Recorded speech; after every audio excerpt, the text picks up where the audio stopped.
Greetings. Hi, everybody. It's Donnie Crashbones. It's been a freaking long time. Welcome to Unknown for the Most Likely. Today we have Brian Dueck. He's well known as a Canadian actor and has done a lot of stuff, couple things behind the camera. He's a face known for being on Corner Gas, and also, if y'all have heard of Lucid Trip, also his father is his son is also basically it's the same thing as basically what Brian has been doing and stuff. So they have basically have that father-son relationship type of thing.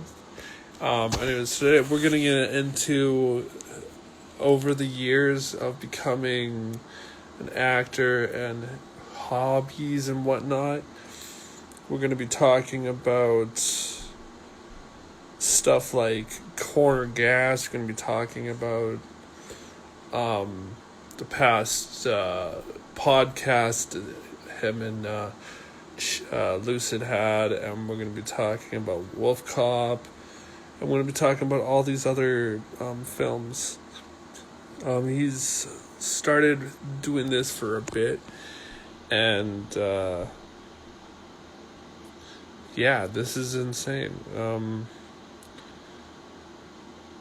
But before I do get any deeper really into this, I just would love to give a shout out to all the people who have been watching this show and watching this thing. It's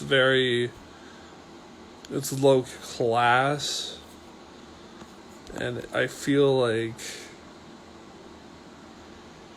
there's just things that I don't know I would be able to get through it. It's crazy. I just don't know what to say, man.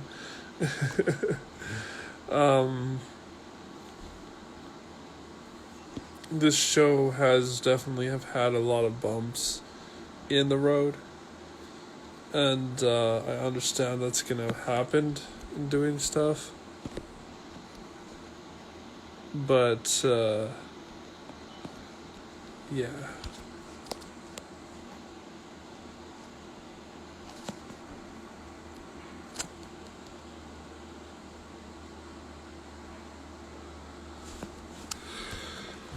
So, I'm going to try to get on with the show soon here.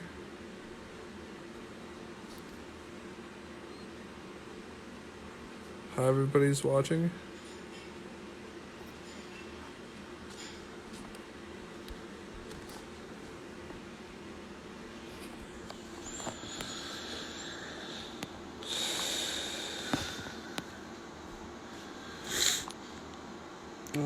We're gonna get started here soon.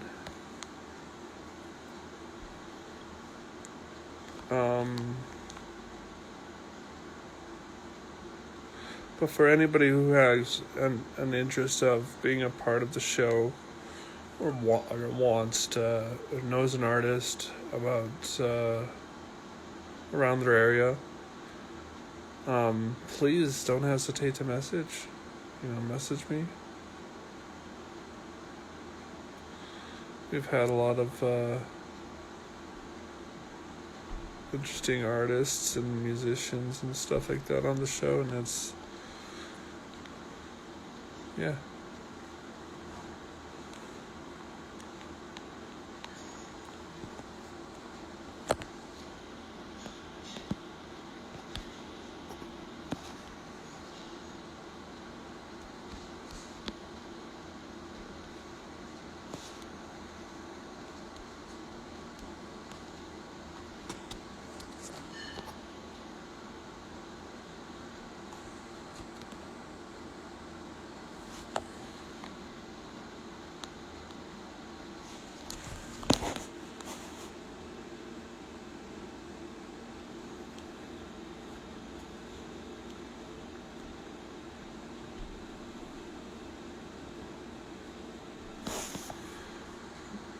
Just waiting on him. This is always what we usually get into. It.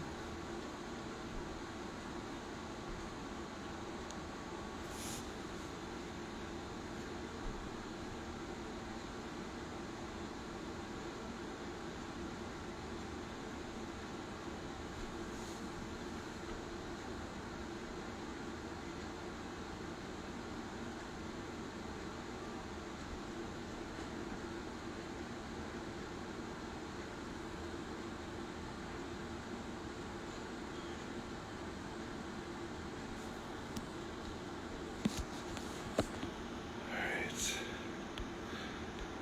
So, probably if anybody has seen, I do have episodes up on YouTube. Um, the rest will be definitely uploaded this afternoon. Um, but yeah, for anybody who's interested.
I don't know how I even can do that here. Oh yeah, no wonder. Um,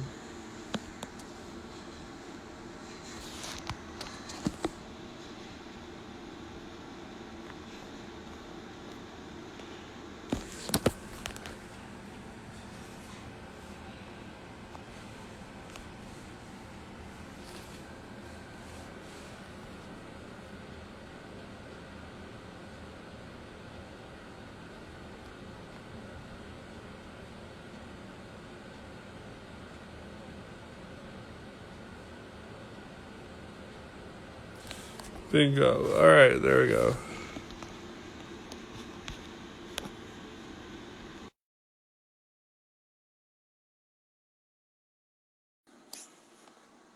Awesome.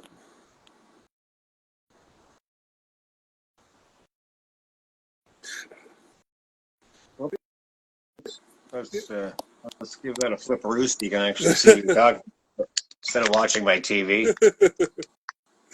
How's it going today? It's going, man. How are you I'm doing? doing pretty good, man. This winter is, at least it's here. It's not just like a mucky ass winter.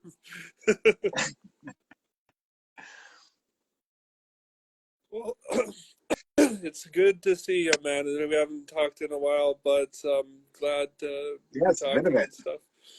Yeah. How was your Christmas for first?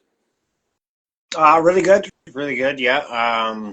Yeah. My youngest son, Mac, there made lunch and supper for everybody, and my Oh, mom and my brother came from Dundurn, and Chandler and Jess came over, and yeah, we had a big family Christmas at my youngest son's place, and he took care of all the food and fixing. So it was just walk in, enjoy myself, and walk out. So it was good. that's awesome. That's awesome. I see how you have been doing some new stuff lately for for a TV series. Um, tell us Well, about more about that. there's been a little bit of I've been doing a little bit of work. I did. There's a new series that a friend of mine, Dustin Haladley, did. It's called Sin, and then a whole bunch of numbers that I can't remember off the top of my head. But he's currently shopping that around to some various streaming platforms, and it's kind of an interesting, surrealistic um, kind of series about a girl that gets obsessed with a kind of a murder mystery story that unfolds in real life. So it's kind of interesting. I've been working on that, and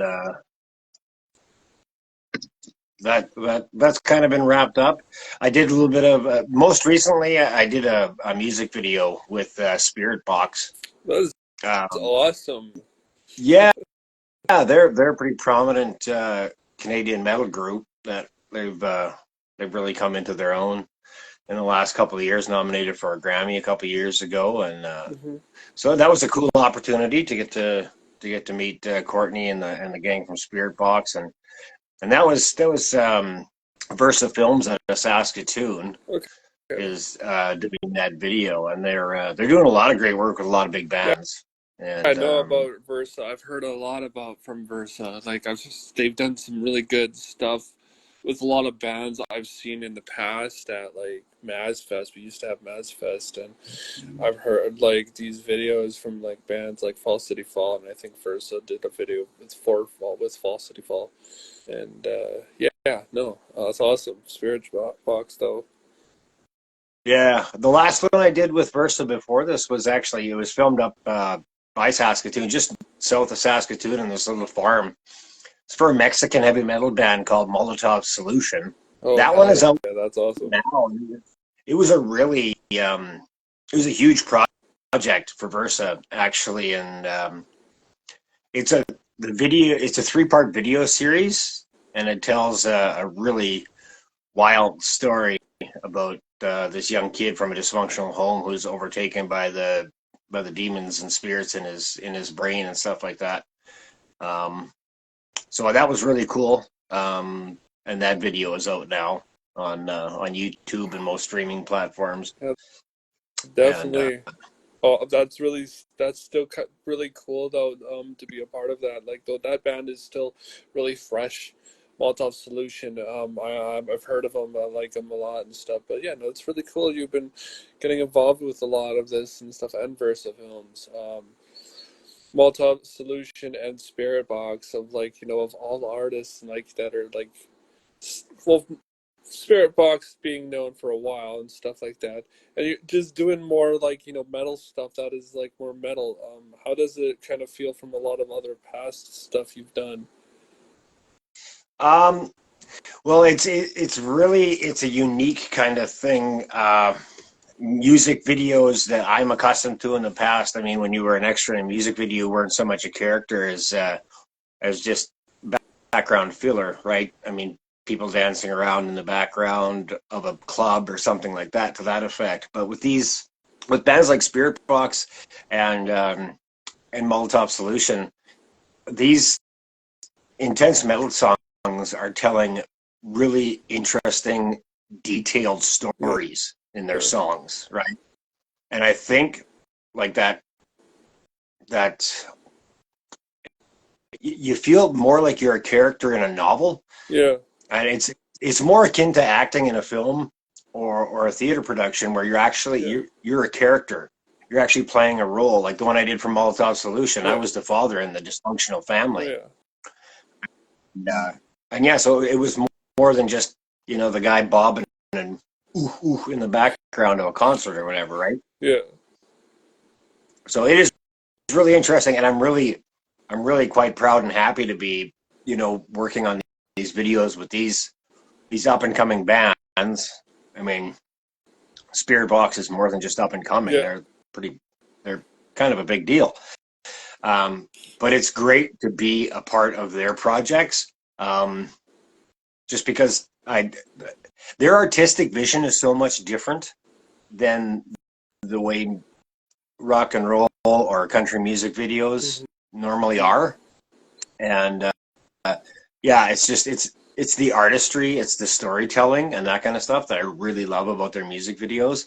So and I believe in their passion and their project. So it's awesome to be ground level on that stuff. Yeah, that's all. No, that's really awesome. And something from ground up to basically paving the way for others and stuff. It's, that's what I love about these musicians. I actually am not shy of listening to Spiritbox. Spiritbox has some good music.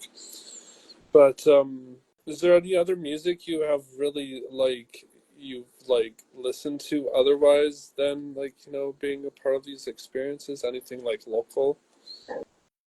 Well, I mean, I am always I have a very diverse musical taste. Hmm. Um, as you know, knowing who my son is, he was raised on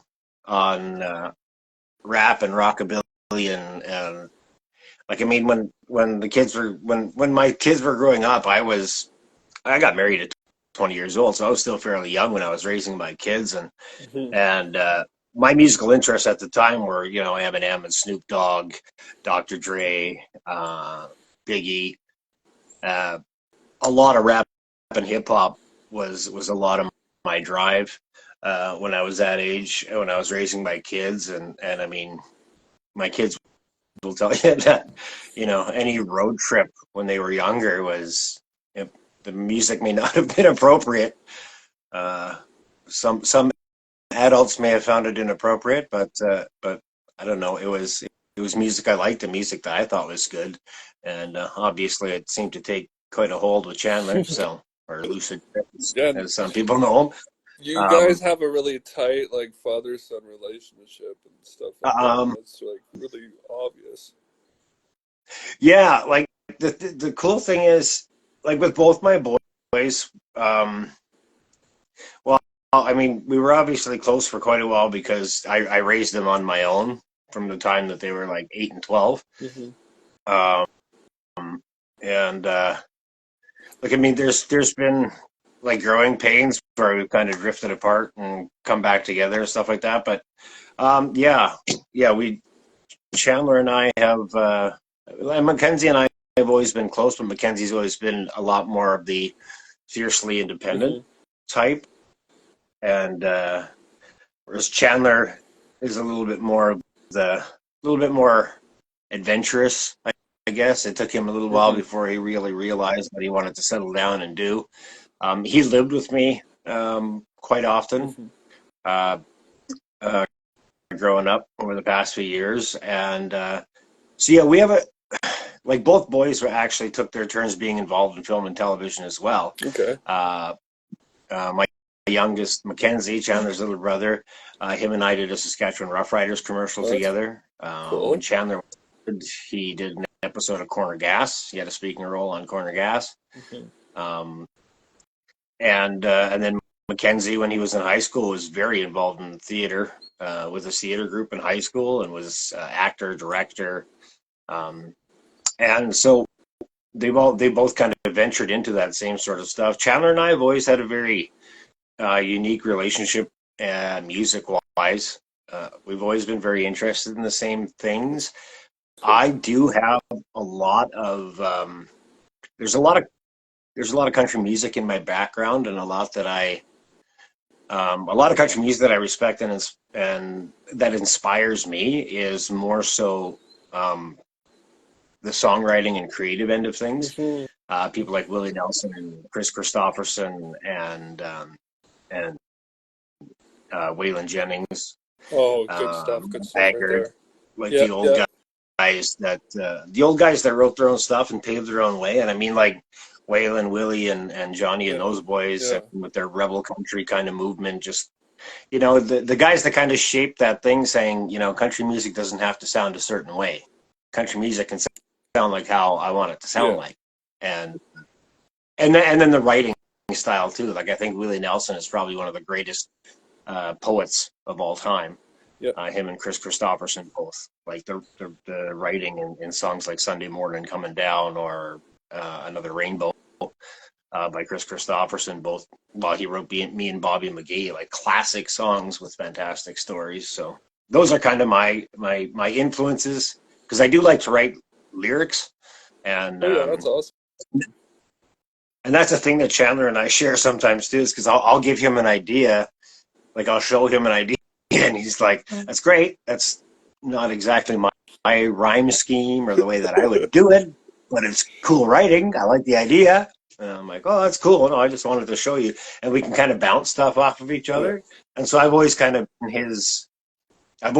been his biggest Yeah. fan because he has always been very, I mean, rap, the, the essence of rap is lyric driven, right?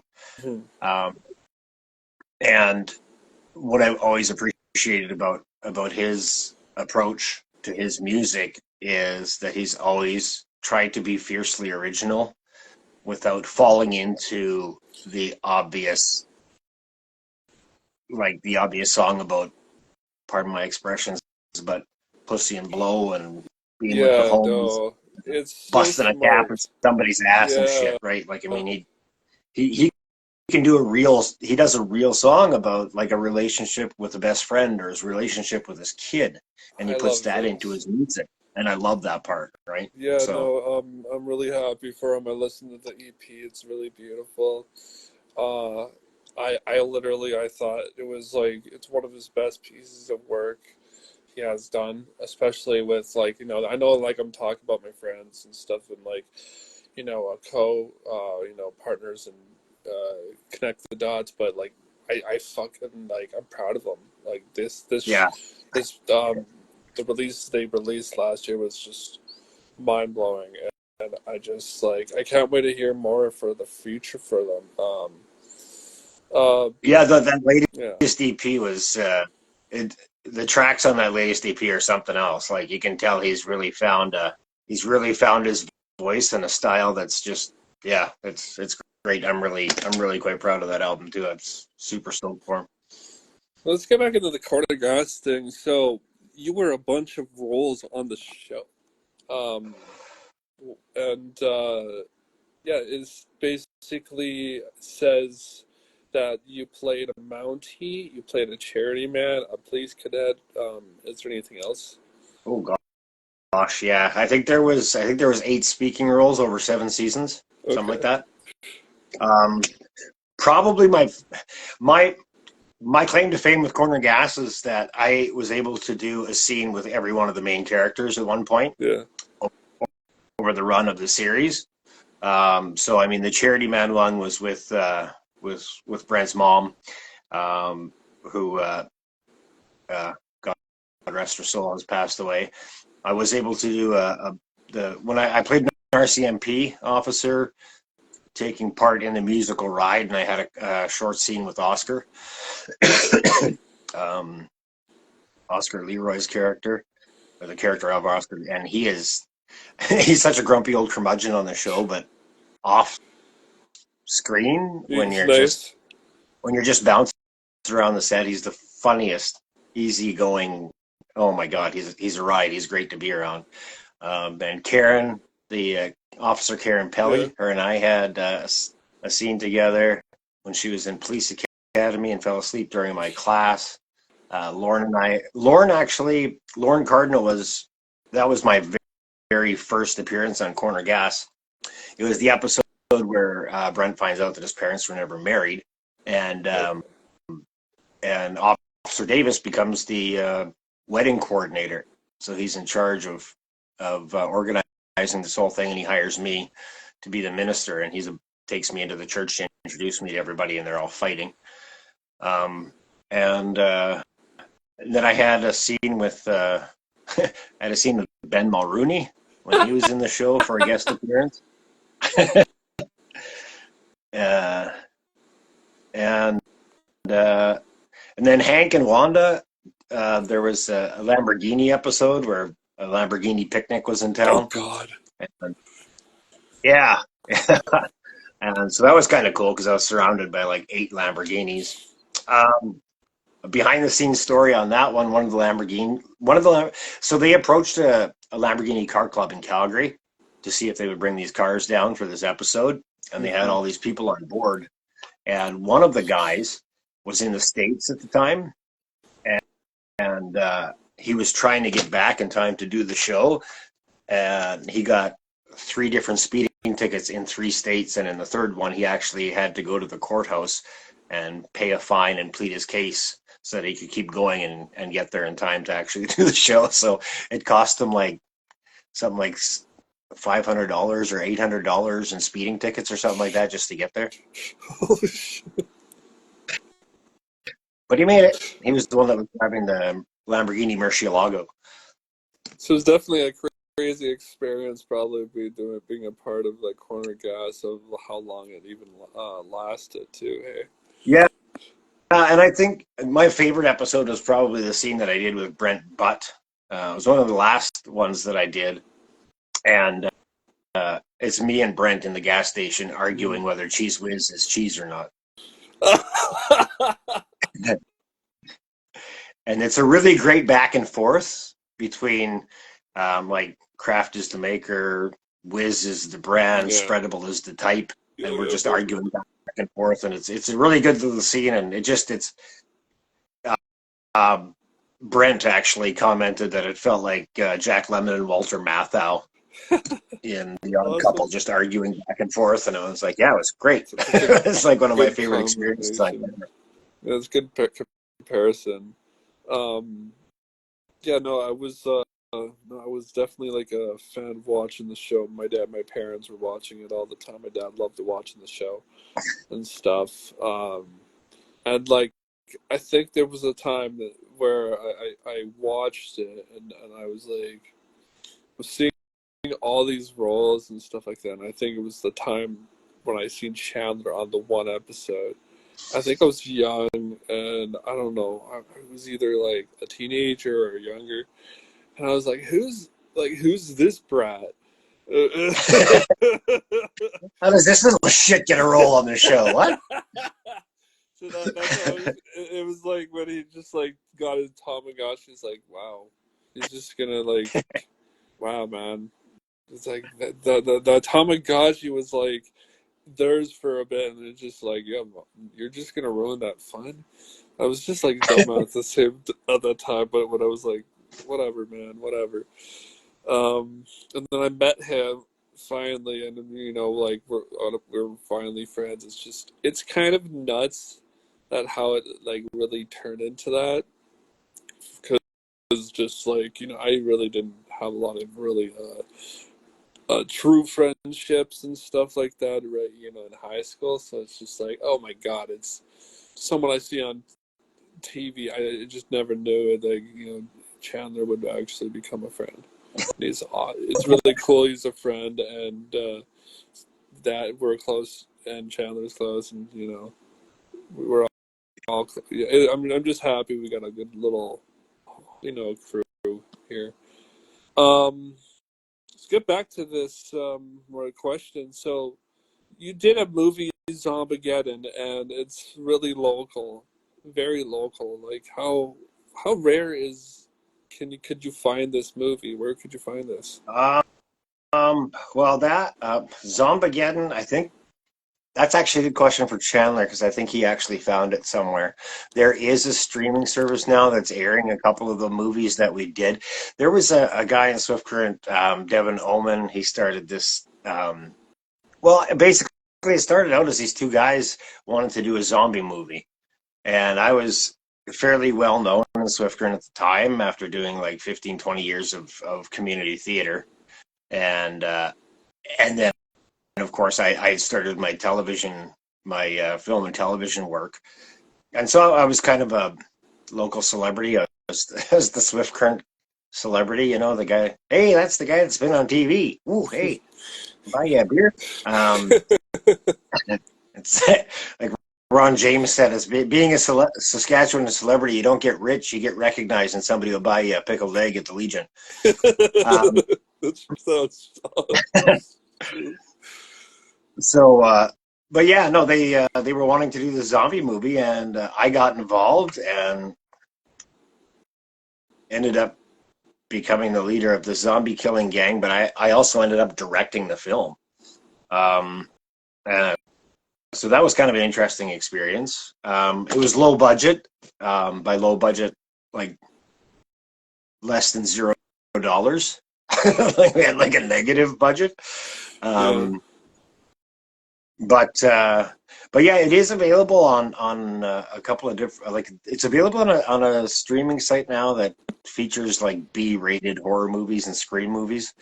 Um, So yeah, we did Zombageddon, and I got the boys involved in that one, and they all both my boys appeared as zombies at one point in the scene.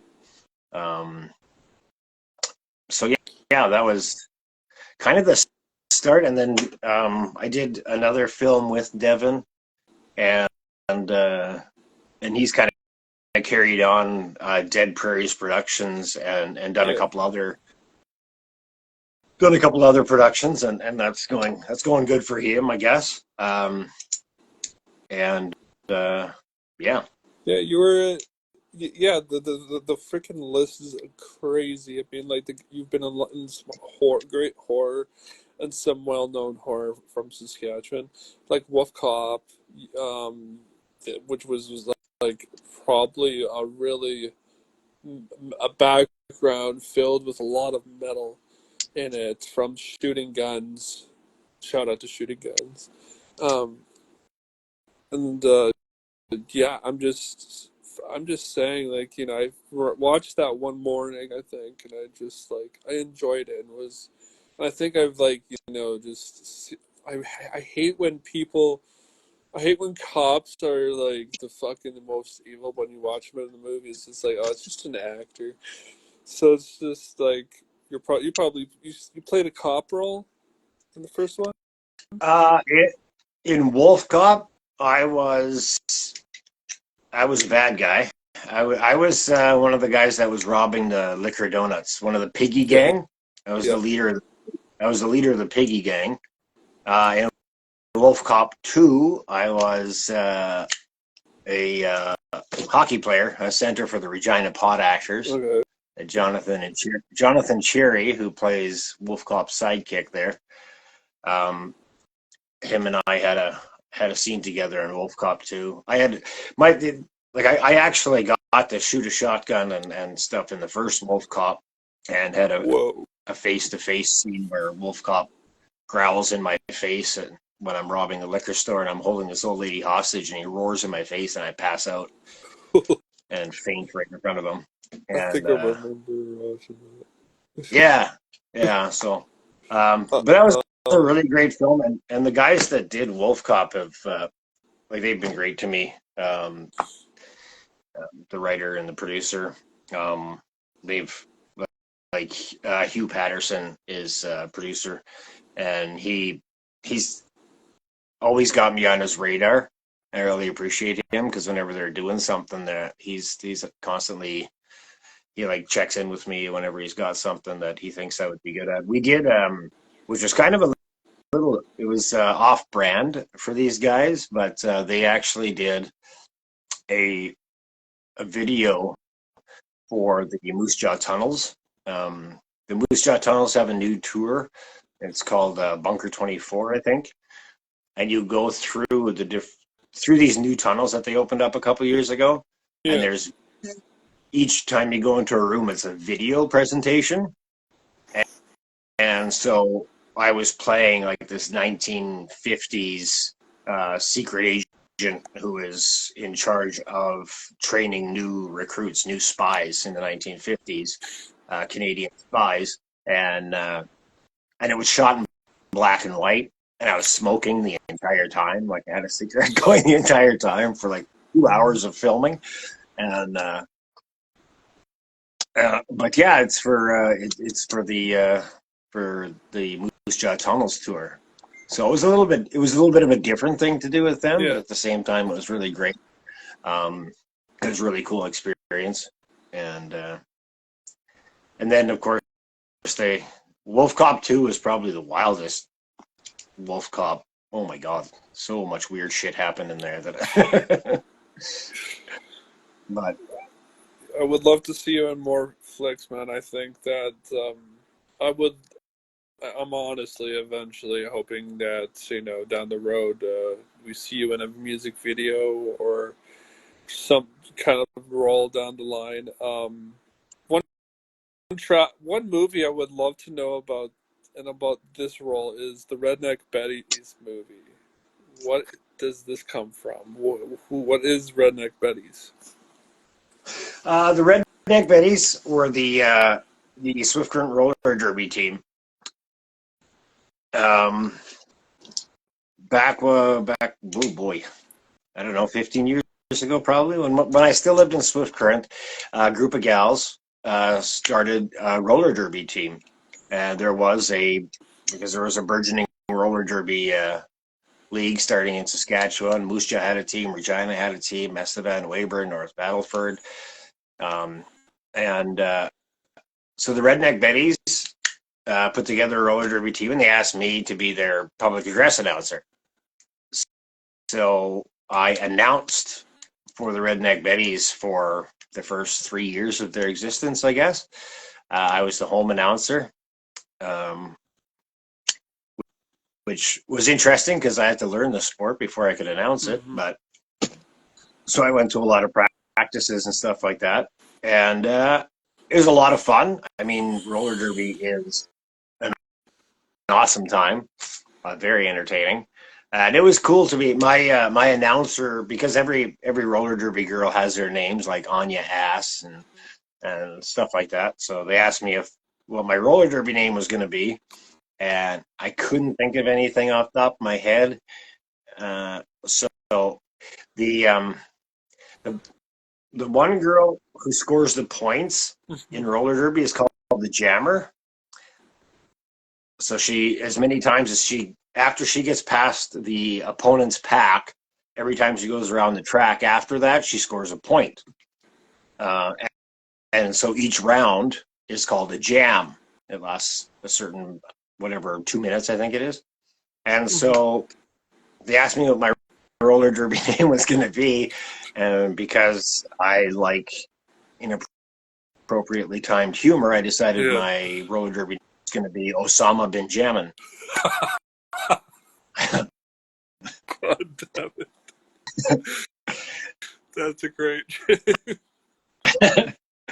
And then that's what it became. And the funnest part of that was as the seasons went on, I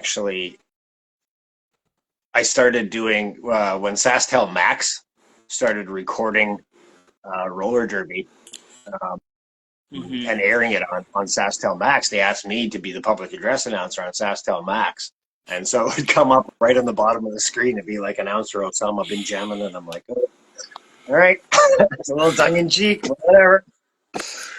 Oh man, looks like you have definitely done a lot. And the movie is actually done by that same guy that did Zombageddon, Devin Oman. That was his idea, was to do a movie where the Redneck Betties, featuring the Redneck Betties, and he asked me to be a part of it because of my connection with the Betties. So that's where that came from. Man, that's definitely, you've done a lot of different types of stuff. Seeing you. Yeah, I don't like to pigeonhole myself. Do you have any plans for like the future? Do you have anything new you're working on, or? Well, right now I've actually when I moved to Moose Jaw, shortly after I moved in the rain with Rhubarb Productions. Got it figured? Yeah, I can hear you. We did Singing in the Rain with Rhubarb Productions here, so I played R.F. Simpson, and I also had to learn how to dance and sing and learning choreography in your 40s. I probably should have done that earlier, but fantastic. It was great to be, because I had taken kind of a break when I left Swift Current Little Theatre. I focused on my film and television career for a while, and then this production came along, so I got back on the boards again, and it was great to be in a theatrical production again, especially one as big as Singing in the Rain, because we had choreographers, musicians, and actors from like professional choreographers. The two lead characters were both professional singers, dancers, and actors, professional songwriters, and professional tap dancer. I learned a little bit of tap dancing, so it was fantastic to get on the boards again. Just recently, I've decided to do it again. Moose Jaw Community Players is doing a couple of plays in February. They're doing 3 one-act plays on the Valentine's weekend. So they're all kind of romantic comedy short plays. Yeah, absolutely. Yeah, that's awesome for like around Valentine's. Yeah, yeah. So if you're looking for something cool to do with your Valentine, but yeah. So it's 2 different characters in 2 different plays, so it's kind of fun because I actually get to play 2 different people in the same night. Um, Yeah. and so kind of looking forward to that. It's been like 10 years since I did Singing in the Rain, so it's kind of cool to be back on the boards and back in that whole theater aspect again. I mean, theater was my first love. Hmm. I mean, ever since I was in my first high school play, junior high actually. I've always loved the process of theater and the immediacy of the response from the audience. It's probably why I did stand-up comedy for a few years. Is just you get that instant gratification from the crowd. You also get the instant disapproval, though. May I mention that? Yeah, Because when you unfortunate. suck, they let you know as well. Well, The great thing about doing theater, though, is the great difference between theater and stand-up comedy is you're doing somebody else's material in theater. Whereas when hmm. you're doing stand-up comedy, you're doing your own jokes. And if they bomb, it's because they don't think you're funny. If they don't laugh at the lines during a play, it's because they don't think the author is funny. And I'm It can okay be with that. very tough, actually, for comedy. Yeah, But yeah, stand-up thank you comedy for coming is. on to the show, man. I really appreciate your time. Honestly, I'm excited to see more from you. Hopefully, to see more from you. Um, if you have anything, Well, any last words? currently I'm on disability right now. I'm not working due to some back issues, so I have been spending a lot of time painting actually. So that's kind of been my release. But I am floating around. I'm kind of working on a screenplay right now for my own short. I'm trying to write my own short film, and I do have some people that I've met within the community here that are great cinematographers and directors and stuff like that. So hopefully I'll be able to get something started. So I'm working on that, but for the time being, yeah, just working on this theater production and hopefully something will come along, film and television wise. And if it does, I'm ready to go. All right. Well, awesome. Thank you for your time, man. And I hope you have a good day. And we'll see you guys next week on None for the Most Likely. Take care. You betcha. Take care. Happy 24, everyone. Happy 2025.